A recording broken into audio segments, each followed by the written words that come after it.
Good morning. It's Wednesday, July 5th, 2017. President Trump's second international trip begins later today as he heads to Poland to meet with Eastern European leaders before attending the Group of 20 summit on Friday. That meeting will include what is sure to be a closely watched face-to-face meeting between President Trump and Russian President Vladimir Putin. But ahead of the gathering, the international community has been confronted with the test launch of a new intercontinental ballistic missile by the North Korean regime. The missile, which for the first time could reach parts of the United States, has raised the stakes in the region as American leaders weigh a response. So we're asking our viewers on the Washington Journal this morning, how do you think the U.S. should deal with North Korea? If you think containment is the right response, phone number this morning, 202-748-8000. If you'd support military action in the region, 202-748-8001. If you prefer new negotiations with the North Korean regime, 202-748-8002. Do you have another option? Give us a call at 202-748-8003. You can also catch up with us on social media. On Twitter, it's at C-SPAN-WJ. On Facebook, it's facebook.com/C-SPAN. And a very good Wednesday morning to you. Here's the banner headline across the front page of the Wall Street Journal this morning. North Korea missile tensions rise. The story noting that North Korea's successful launch Tuesday of its first ballistic missile capable of reaching the continental U.S. escalated a diplomatic face-off and threatened to shift the decades-old strategic balance in the Pacific. The U.S. and South Korean militaries conducted a joint exercise on Wednesday morning, local time, firing tactical surface-to-surface missiles into the waters off South Korea to counter what it called, quote, North Korea's destabilizing and unlawful actions. Late Tuesday, the Trump administration denounced North Korea and demanded global action after concluding Pyongyang had launched an intercontinental ballistic missile. Here's the statement from Secretary of State Rex Tillerson yesterday. Global action is required to stop a global threat. Any country that hosts North Korean guest workers, provides any economic or military benefits, or fails to fully implement UN Security Council resolutions is aiding and abetting a dangerous regime. All nations should publicly demonstrate to North Korea that there are consequences to their pursuit of nuclear weapons. We intend to bring North Korea's provocative actions before the UN Security Council and enact stronger measures to hold the DPRK accountable.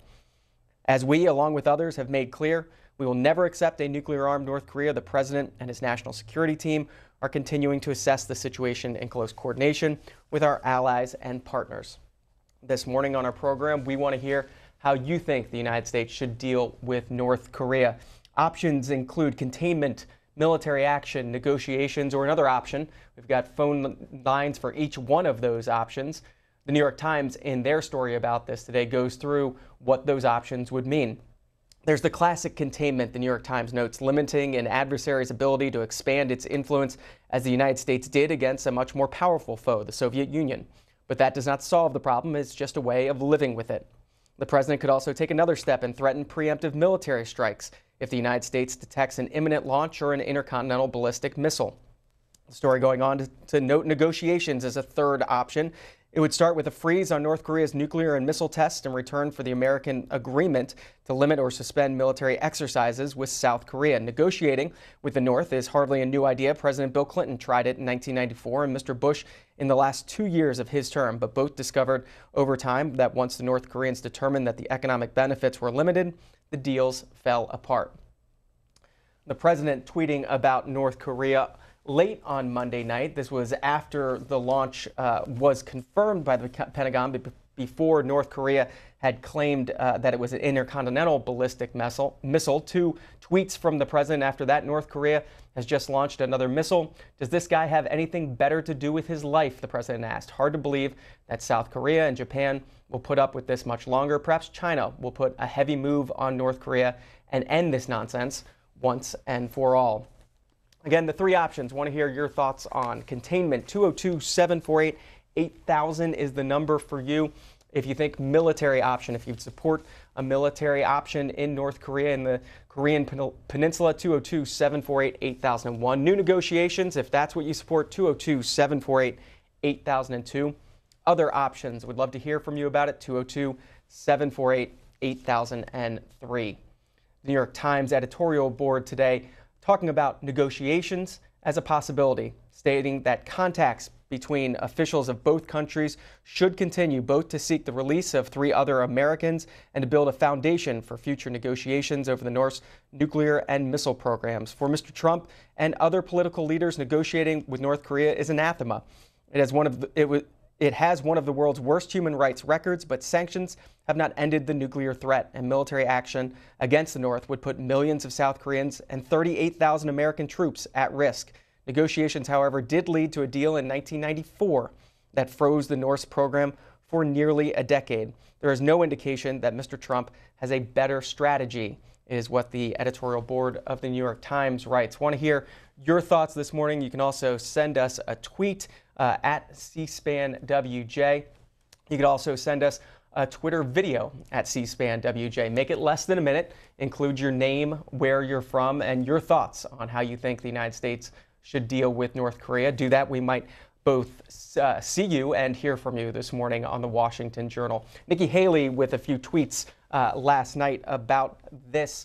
She'd been working on this issue all day yesterday. Her first tweet saying that she was spending her 4th in meetings all day. Thanks, North Korea. Following that up with a tweet saying that the United States, Japan, and South Korea have called for an open emergency meeting of the Security Council regarding North Korea's ICBM launch, and that's set for today. I want to hear your thoughts this morning. Paul is up first in Dallas, Texas, on that line for those with other options. Paul, good morning. Yes, how you doing this morning? I'm doing well. Taking my call. Go ahead. You know, I think before we do anything, we need to find out what we're talking about. I think we need to get Japan or one of our other allies to actually go down there and to see Japan and see what kind of missile was fired. You know, maybe it wasn't an interballistic continental missile. They said it was. How do we know it was? Unless we go down there and look at it or bring it up, how do we know what they did? Paul, several newspapers today going through the North Korean missile arsenal, what this missile was and its capabilities. Here's the Financial Times and their graphic about it. This was the Hwasong-14 missile that was tested yesterday, a comparison to the other types of missiles. The chart above also showing the range of the various missiles. The reason this one is of such concern is the range of this missile, somewhere between 6,500 and 8,500 kilometers, meaning it could reach Alaska, Australia, parts of Canada. That chart in the Financial Times, several other newspapers talking about this, the big concern that this is an intercontinental ballistic missile, a new type of missile unveiled by the North Koreans. But Paul, they're arguing for more research to know more about it. John is in Kent, Washington, also on that line for other options. John, good morning. Yeah. My opinion is that a strong defense would be a heck of a lot better than any other option we have. Ever since Bill and the boys gave the ship away back there to China, you know, so that they could go ahead and launch their satellites, well, and Boeing's was in on it, and Hughes and Lucent. But anyway, since that time, we've been vulnerable to attack, especially here in Seattle. And right, you know, and since 2004, Coast to Coast AM has been trying to get people interested about a bill that was going through Congress then about protecting our power grid. And for some reason, they don't seem to want to do anything about it. The Congress doesn't. And Newt and a guy, let's see what. William Forstchen, is that who you're thinking? Huh?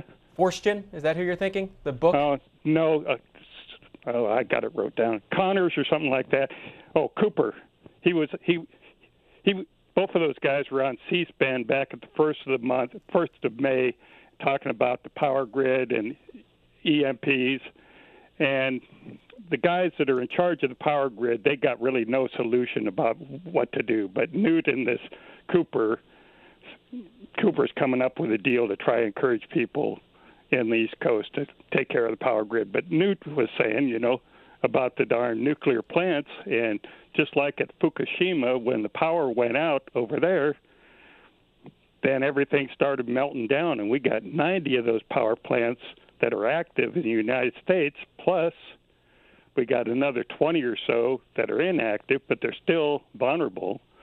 And back after 3 years after Fukushima, Dianne Feinstein, I think she was in charge of the same committee that Mikowski's in charge of now, and they had the lady that was in charge of the Atomic Energy Commission plus the rest of the commission on with Feinstein, not Feinstein. Anyway, the little short chick from San Francisco, the senator. Anyway, and in 3 years they hadn't done anything to go ahead and try to fix the problems that were brought up by Fukushima.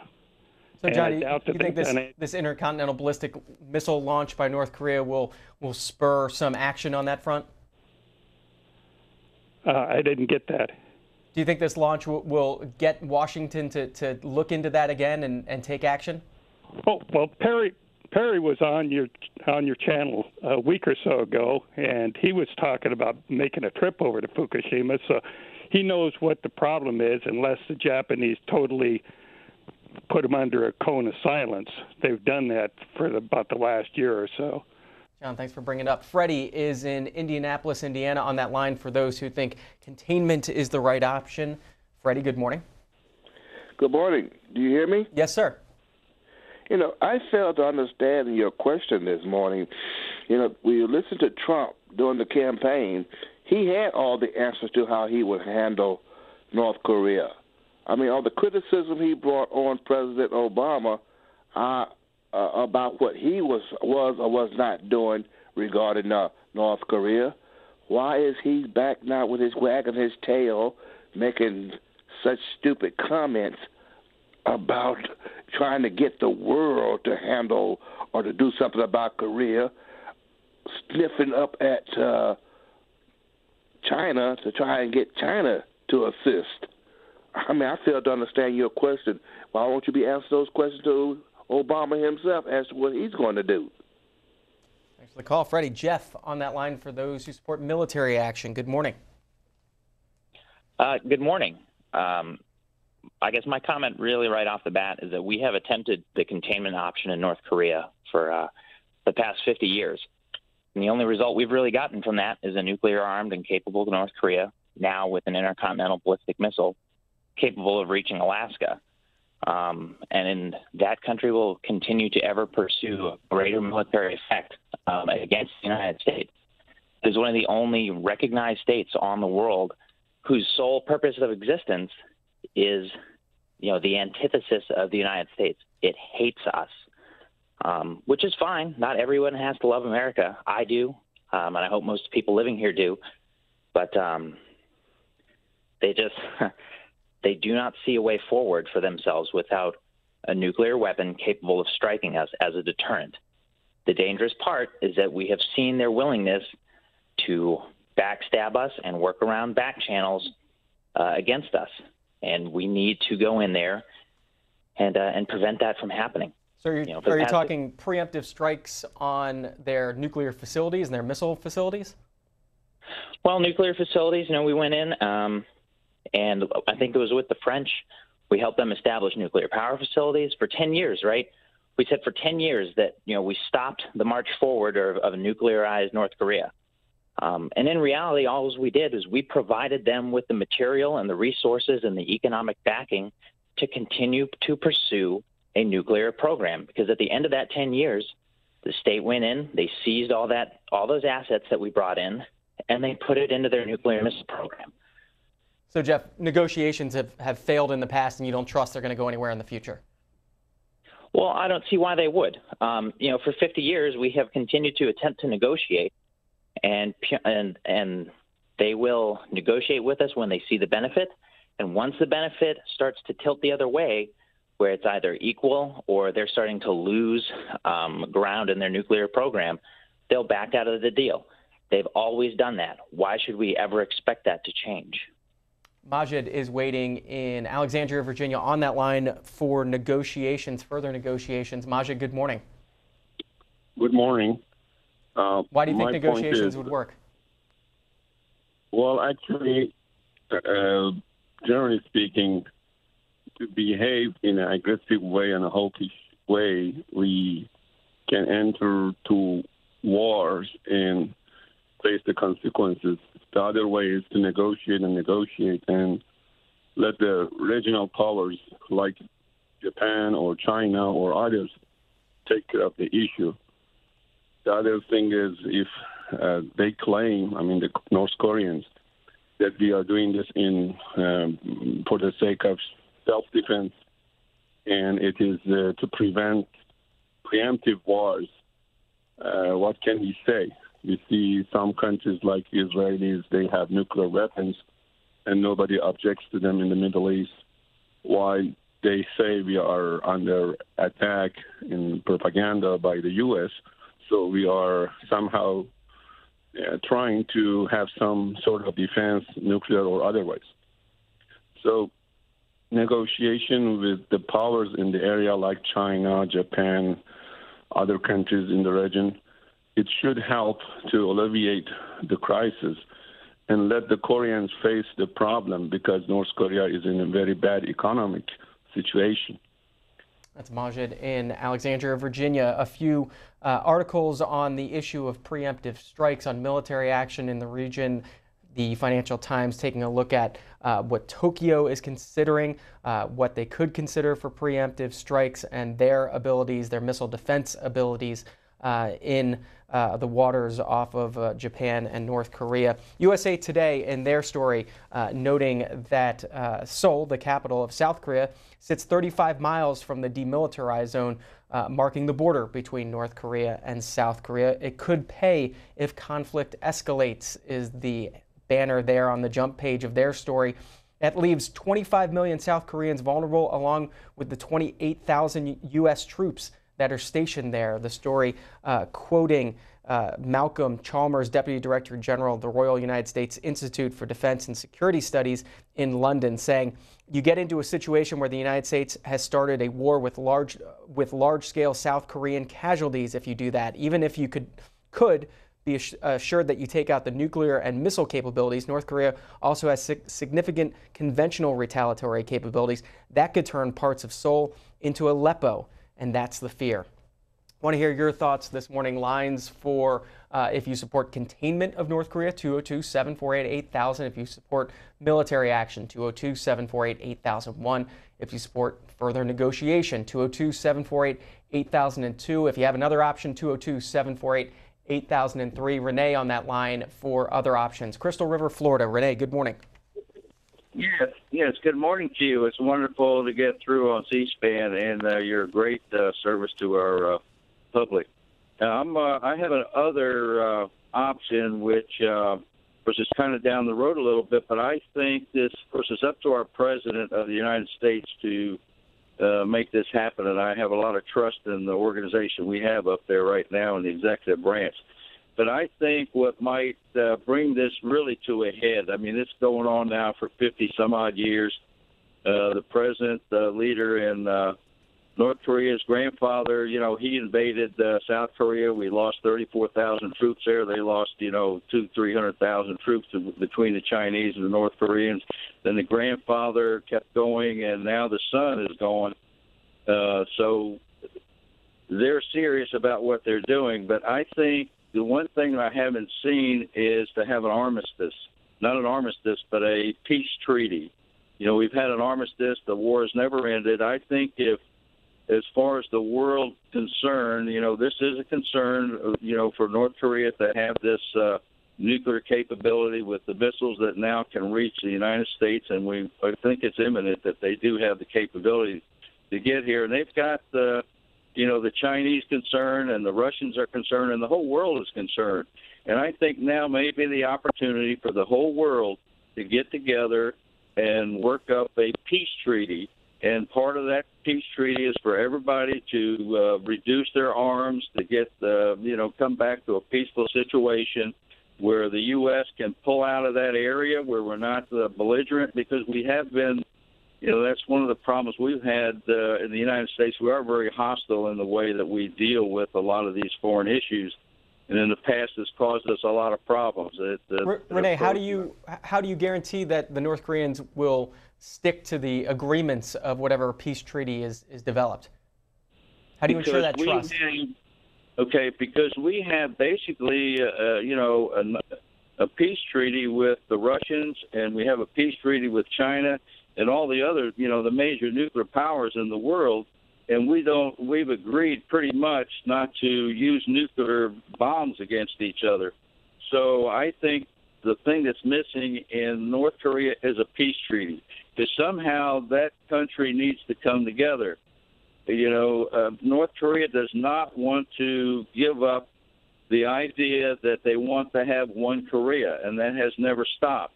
And I think somehow they can become a one country if they have a peace treaty. Then they can work things out together in a peaceful manner between the North Koreans and South Koreans. And if the U.S. backs off, I'm not saying that we leave completely, because we do have a treaty, but we have the nuclear capability to wipe out North Korea anytime we want to if we are threatened by North Korea. The same way if we were threatened by Russia, we have the capability of destroying each other. Got your point, Renee. Speaking of Russia and China, the Associated Press reporting that Russia and China yesterday proposed a plan for diffusing tensions over North Korea, suggesting that Pyongyang declare a moratorium on nuclear and missile tests, while the United States and South Korea refrain from large-scale military exercises. As we noted, some of those exercises took place yesterday after that launch.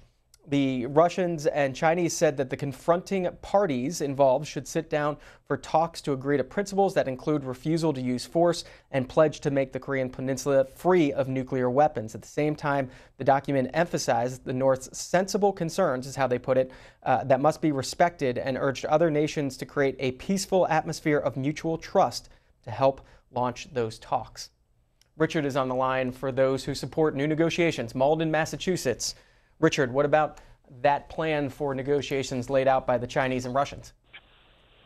I think it should be a negotiation. The problem with this country that we live in now, we cut down all these leaders. We call them names. We do things. Hello? I'm listening, Richard. Go ahead. We call them names.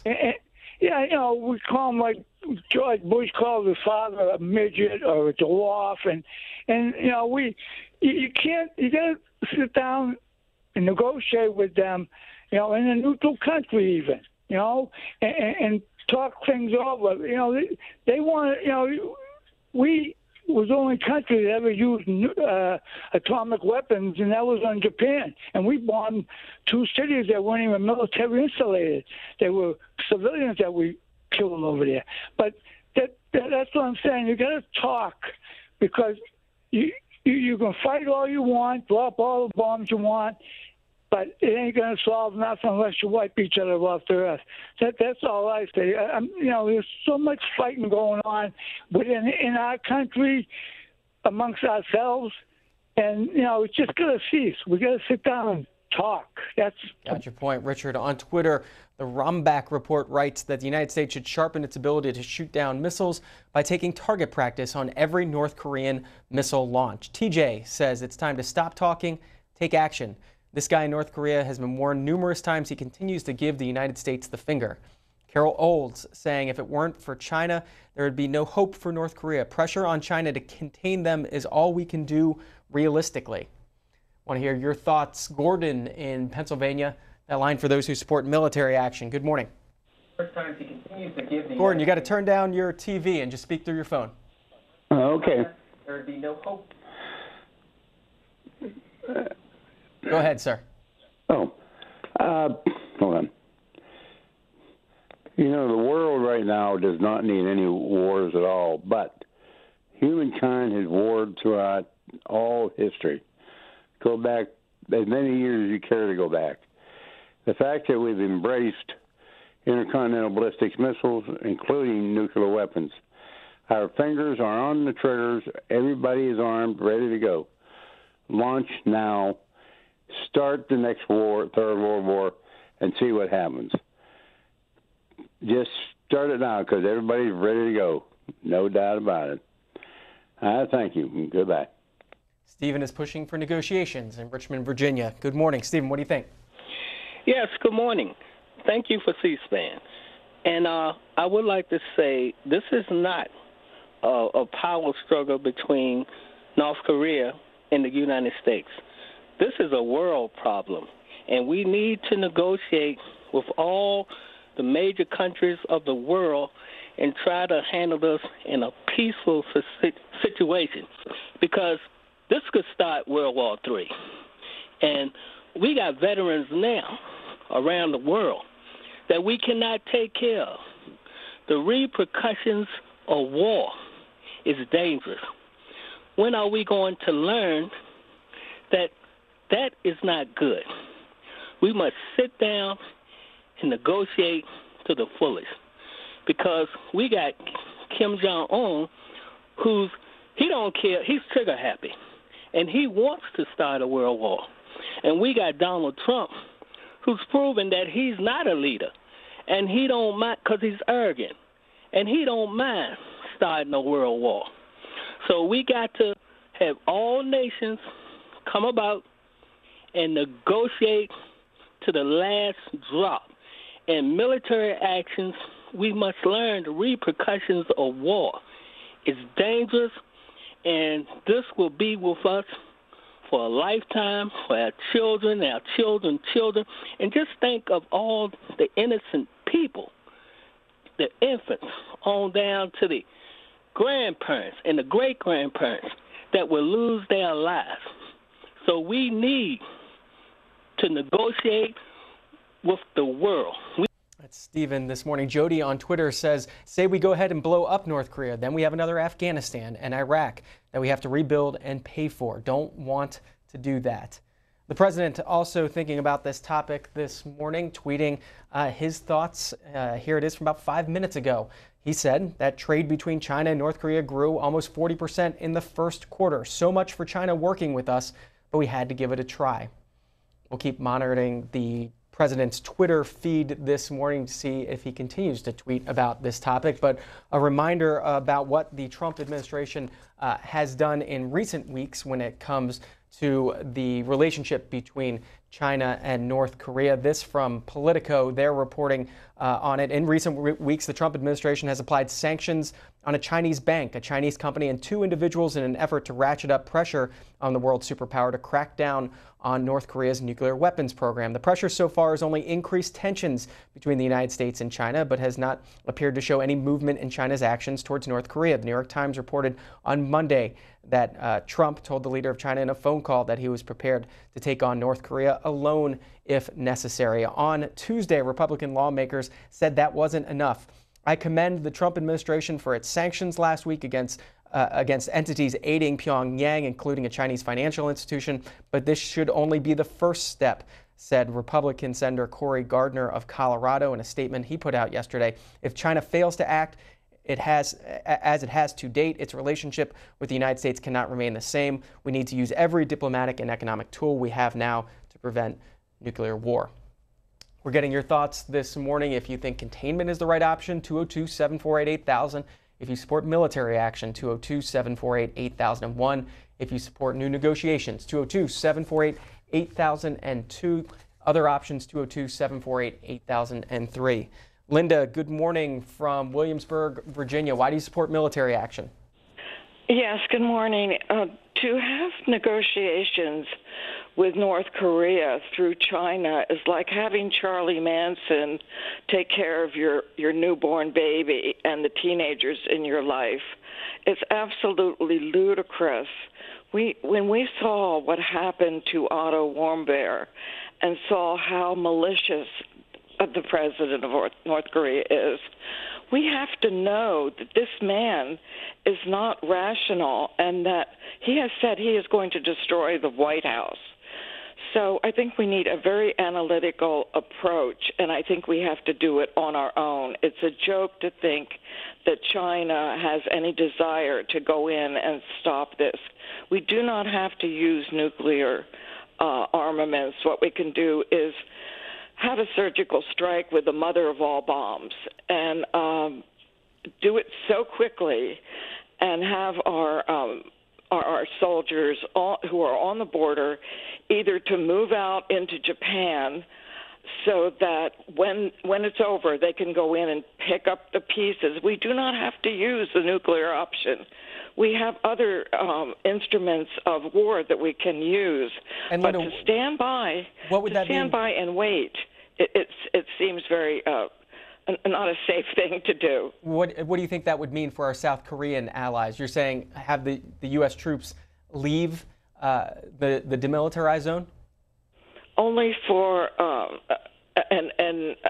only for a period of time so that they can get themselves ready to go back into North Korea. But once North Korea is sort of disarmed, what we do with our troops is a moot point because they're not going to have a chance to strike back because it's got to be quick, surgical, and that's just my thought.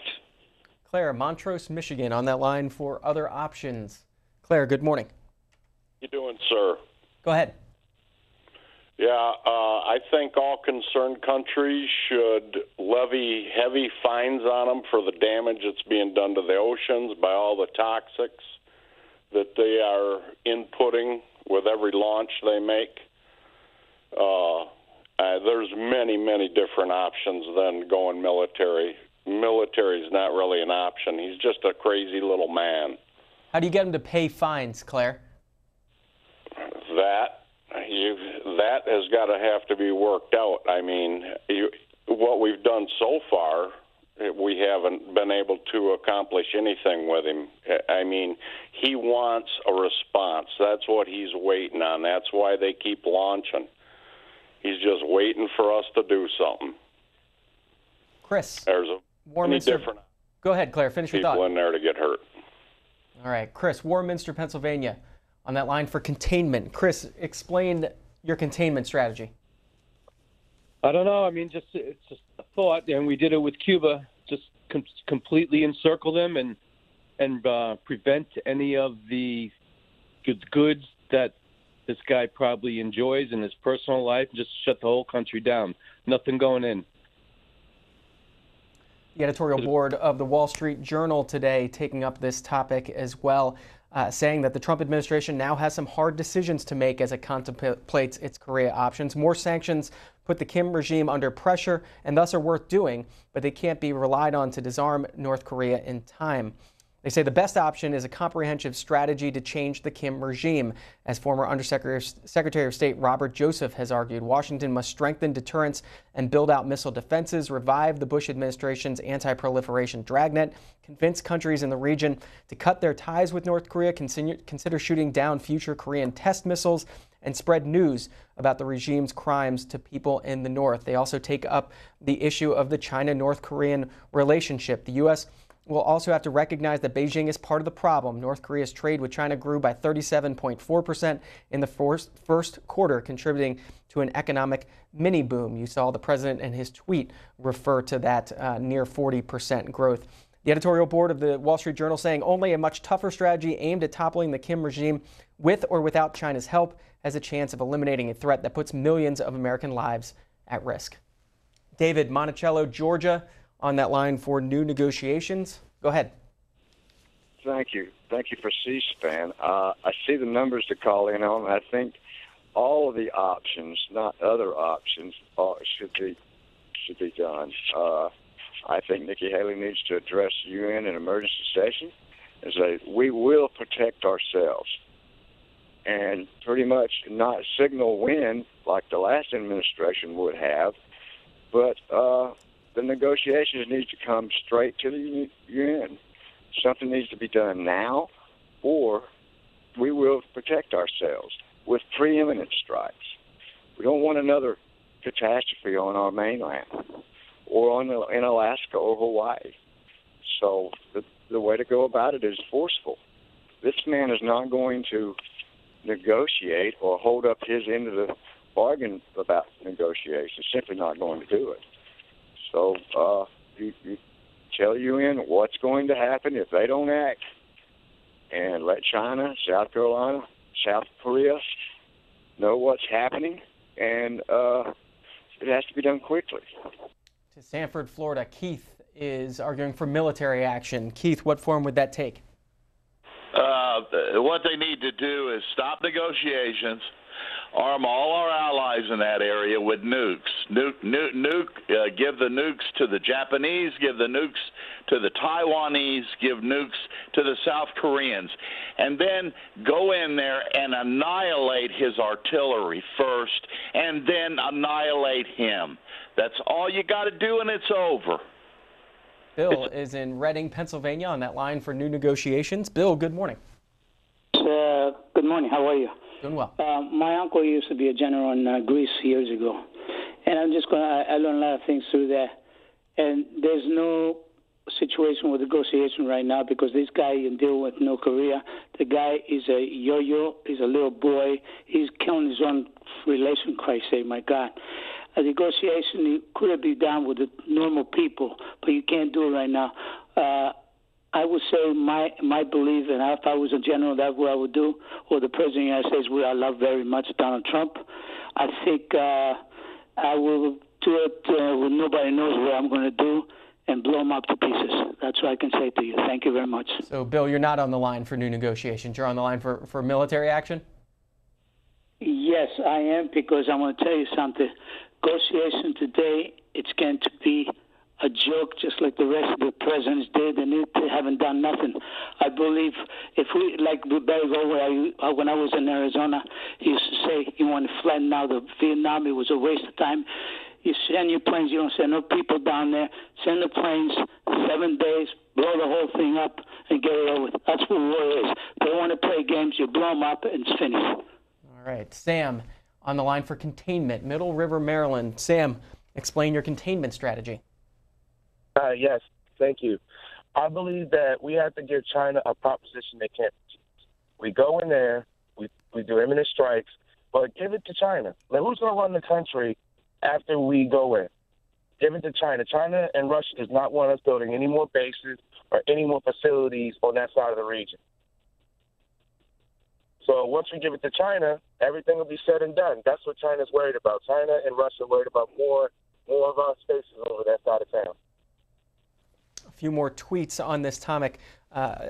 Thomas Shipman says we need to remind China that President Kim can turn on them anytime with a nuclear weapon, allow refugees to cross China border. Mylan says continue doing what President Trump is currently doing, give North Korea unlimited last chances. The front page of the Washington Times today includes this Associated Press photo. The image was made from the video that was said to be North Korean leader Kim Jong-un watching the launch of that Hwasong-14 intercontinental ballistic missile. The picture there, other pictures you've been seeing throughout this program. Some more information on that missile that was launched from ABC News. A U.S. official says that American intelligence has determined with a high degree of confidence that North Korea launched a two-stage intercontinental ballistic missile overnight. The trajectory of the launch matches information provided by South Korea. The missile was launched into a high-altitude trajectory of 1,730 miles and flew horizontally about 577 miles into the Sea of Japan. The missile emerged from the north of North Korea at Hwasong, a city located in the northwest corner of the country, an area used for launches in the past. That's the ABC News story on it. We're talking about it this morning, getting your thoughts.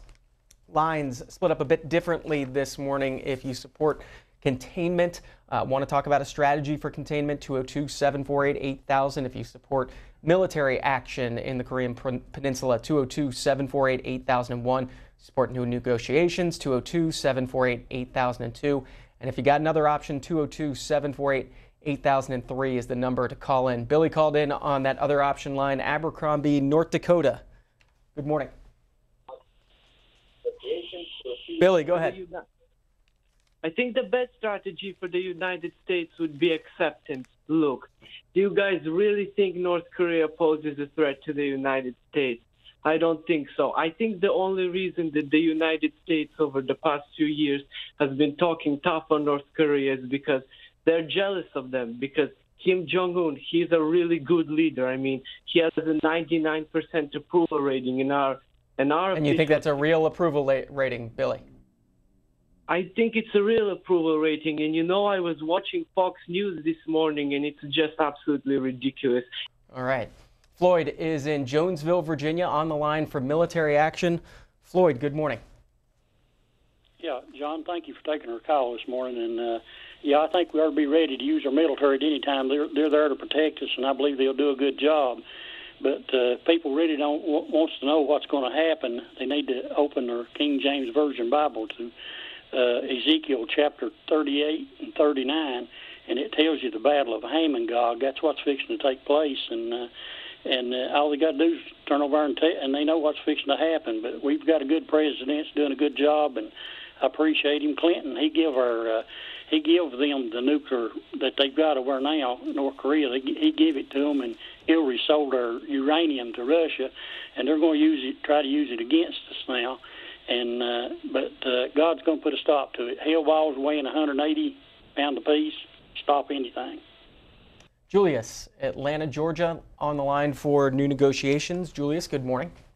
I've been listening to all these people call in talking about going to war with Korea. I think it's ludicrous. First thing, to go to war with Korea, we have to consider that the lives in Korea also.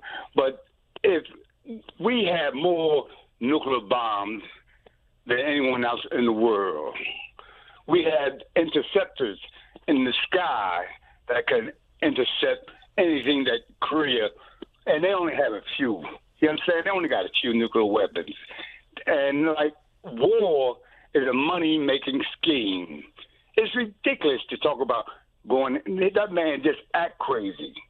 He know good and well he will not attack America because he will be completely annihilated. He know that for a fact. So when we talk about going to war and stuff like that, who kids won't have to pay the price of a war that can be prevented? It's just completely out of reach. I mean, we are the most powerful country in the world. Korea is not in our ballpark. So how do we prevent this, Julius? How do we? Well, do you feel like it's escalating right now? How do you de-escalate? It can't escalate to the point of going to war because, like I said, the man is not crazy. He knows good and well if he sent any missile in our direction, he would be annihilated. He knows that. You know, like what we're saying that Korea was doing this, Korea was doing that. You know, people just don't understand the meaning of war. War, like I say, is a money maker scheme for corporations. And for us to go ahead and just annihilate Korea for just because he has some atomic bomb is ridiculous. Got your point, Julius. Patrick, Carnegie, Pennsylvania. Line for other options. Go ahead. You know, the unfortunate reality is that China wants a confrontation. They'll convey that they want containment, but the reality is much different. Just look at the fuel issue. The missiles require a very specialized fuel system in order for the action of the North Korea to take place. I would argue that not only is China providing the fuel, but when this technology is moving a little too rapidly, the fundamental question is China enabling them, which I think that they are. I think we need a combined approach. Immediately shut down incremental trade issues with China because there's 70% of all the trade goes at one route from China into North Korea. They could end this tomorrow, but they have absolutely no intention on doing so. So, Patrick, what do you think about how President Trump has talked to China about this and his efforts to get China involved? What do you make of that? Well, you have to look at how the Chinese regard this president. They regard him as a buffoon, and this was reflected immediately when the president went to Mar-a-Lago. The Chinese responded that this is a paper tiger. Well, I'm calling China a paper dragon because they have no intention on making any structural changes with North Korea of any substance. Just look at the recommendations of China and Russia that they want us to cease our military maneuvers with the South Koreans. But let's be real clear. There's been absolutely no valid response from the North Koreans when it comes to making any actions. The North Koreans will make promises, but they're not going to fulfill them. And it is a real win-win for North Korea. We need to make it very clear, very fast. We are 50 to 100 years in advance of any nation on the planet. And the Chinese better be made very aware of the fact that the patience of the United States is at an end. Patrick in Pennsylvania this morning referencing that proposal for new negotiations put together by the Chinese and the Russians. Speaking of the Russians, as we noted earlier, President Trump and Russian President Vladimir Putin will meet face-to-face for the first time this week in Hamburg before the Group of 20 meeting on Friday. President Trump will meet today with his ally in Warsaw to give what the White House bills as a major policy speech to the Polish people about the future of America's relationship with Europe. He'll meet with leaders of the 12 Eastern European countries as part of an emerging regional effort known as the 3 Cs Initiative. It's an energy-driven economic partnership. So a preview of the days ahead on the foreign policy front for the president. The Washington Post takes up the upcoming G20 summit as well in this article, focusing on Angela Merkel, the German chancellor, of course, running for a fourth term in September, calling her the fixer. The German chancellor will head to the summit to defend economic and political integration as Europe confronts Trump. If you want to read that story in today's Washington Post. Back to your calls, talking about the North Korean missile launch for about another 15 minutes this morning. Want to get your thoughts, what you think the right policy reaction is for the United States. Is it containment? Is it military action? Is it negotiation? Is it something else? We have line set up for each one of those. Daryl is on the line for new negotiations. St. Louis, Missouri. Go ahead, Daryl. Yes, how you doing today? Doing well. I think we've slaughtered enough people. I mean, what did the Libyans do to us? Nothing. What did Iraq do? Nothing. What did Syria do to us? They haven't done anything. Kim Il-jung, or whatever his name is, hasn't slaughtered anybody. We've been bombing people for I don't know how long, and we need to leave that man alone. We launch missiles all the damn time. I mean, who do we think we are? And all these bozos on the phone talking about we need to go in there and bomb the country. That's all we do. Haven't we slaughtered enough people? We are the number one terrorist on the planet. That's all we do. I don't see any missiles or any fighter jets from North Korea bombing any cities in America, just like Libyans and Iraqis. They haven't done anything to us. People are sick and tired of us bullying people all over the world. You do what we say or we're going to bomb you. Americans need to just wake up and just count the people we've slaughtered since 2000 based on that other lie. Sam is in Auburn, California, on that line for containment. Sam, good morning. Yeah. I first off, I'd say Robin, the next time he goes over there, he doesn't come back. Secondly, I just don't understand how this, dinosaur of, this remnant of Soviet power is somehow, ruffling feathers over here. At the same time, I don't understand how people don't take it seriously, because South Korea does, and so does Japan. And those are important and vested allies. And I say move a bunch of our fleets over there, over to the South China Sea. Unfortunately, from the area of Syria. I don't know. To me, this is a more immediate threat as opposed to just a bad neighborhood that's, I don't know. To me, it seems like been at war with these lines that were drawn after post World War II, and they've been at war forever.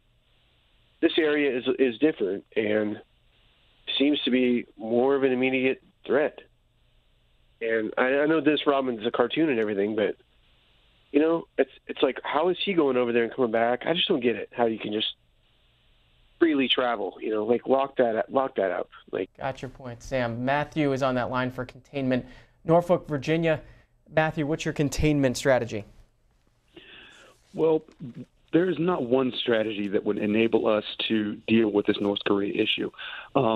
Military action gives Kim Jong-un the ability to retaliate and look strong. If you try to bully him, if you try to show him force, he's going to use that. He's going to turn around it on us and use anything that he can to try and provoke. They've been waiting. His grandfather was waiting for someone to react so that he could look strong. His father, once again, waiting for someone to react so that he could look strong. Military action, it's just going to provoke something that we can't get back from.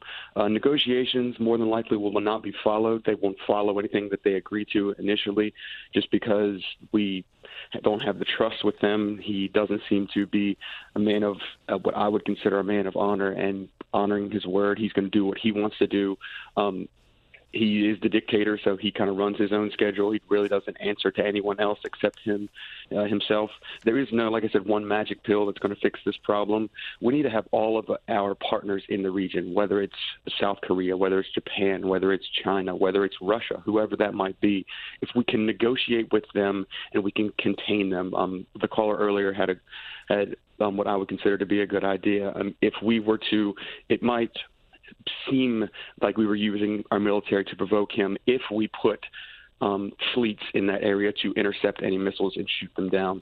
They might take that as provocation and use that as a justification for an attack, a major attack on whether it's an Asian city, whether it's an attempt on the U.S. mainland, which we don't know if they can even do at this point. But we need to, if we were able to do something similar to what we did with the Russians and just kind of wait them out and impose sanctions on sanctions on sanctions and enforce them. And if the Chinese banks don't honor them, sanction the Chinese banks. We need to make sure that we have a that we very strongly show and very heavily enforce the things that are put in place to make sure that this man is not able to continue to build his armaments. And eventually, as they do more and more tests, they are going to figure out how to launch an ICBM at the continental United States. Now, whether that is their end goal or whether it's to just seem like they're stronger, if he wants to puff out his chest and he wants to look like he's big and bad, as long as he's not doing something to cause nuclear war or to cause that nuclear holocaust or something of that nature, then obviously that can be dealt with in some way, shape, or form. Matthew, you bring up military assets in the region. As we noted earlier, the United States and South Korean militaries conducted a joint exercise on Wednesday morning, local time there, in response to the North Korean missile testing. Some images from that, the U.S. Forces, South Korean forces in those exercises fired surface-to-surface missiles into the waters off South Korea to counter what they described is a North Korea's destabilizing and unlawful action. So some of the images taken from that showing to you now on your screen. Ken is in Washington, D.C. on that line for new negotiations. Ken, good morning. Good morning to you. I hope all is well. I'm completely against war. I'm not quite sure why anybody who would call on any line would think that war is a healthy alternative to peace. You know, it's such a colonialistic mentality for anyone, because when you bomb somebody or attack someone, then now you're acquiring a certain amount of political power, or, you know, you're going to exploit them in some way, form, or fashion of those people. And anybody that thinks that the North Koreans would be welcoming of us bombing their people would be pretty sick. And I think anybody that calls in and wants war, well, there's plenty of wars right here in the United States. You've got the war against gun violence, the war against, poverty, the war against homelessness, the war against the poor, the sick. There's a lot of wars you can take up as opposed to wanting to send, people into war. There's no end game to it. If you want to, slowly strangle the country, and by that I mean, with economic sanctions, and so be it. But, to think that the invitation of dropping bombs, you have a number of countries in the world that have nuclear capabilities. Russia happens to be one of them. Russia doesn't seem like a friendly ally no matter what our president says, which brings you to the next point. Because it's not so much that Kim Jong-un has his finger on the trigger, but that we have a president that has already shown on a number of times through tweets and through the untrustworthiness of the media, or the fact that he continually is dishonest, and actually lost the general election, that he has his finger on the trigger. So now you're talking about a very dangerous situation. So at some point you would think someone, if they wanted to have attacked us, I'm quite sure the history books would have said so by now. That's Ken in Washington, D.C. A few tweets that have come in. Stephen Green says North Korea is almost 100% funded by China. USA stops trade with China. Problem solved. Barkway says when the United States has military presence all over the world and invades others, where do they get off telling others how to defend themselves? A few more minutes to talk about this topic. Allie's been waiting in Windham, New Hampshire on that line for military action. Allie, what form would that take? Hi. So first I wanted to talk about the United Nations resolutions and how ineffective they have been. The UN passes resolutions against North Korea constantly. Most recently, it was in November of 2016 and March of 2017. Both of those included a clause that exempted materials that relate to ordinary North Koreans' livelihoods, which China has used to undermine them again and again. And as far as negotiating with China, they have no incentive to stop helping North Korea because they are a buffer state to United States influence. If you look at Japan and South Korea, the U.S. has a lot of influence in them in the region, and China does not want that to continue. As well as if they completely stopped any economic relations with North Korea, they would lose their one bargaining chip they have over their behavior. So, Allie, how do you read the president's tweet from just about a half an hour ago? Trade between China and North Korea grew almost 40% in the first quarter. So much for China working with us, but we had to give it a try, was what the president tweeted out. So I have not seen that 40% number. I don't know that.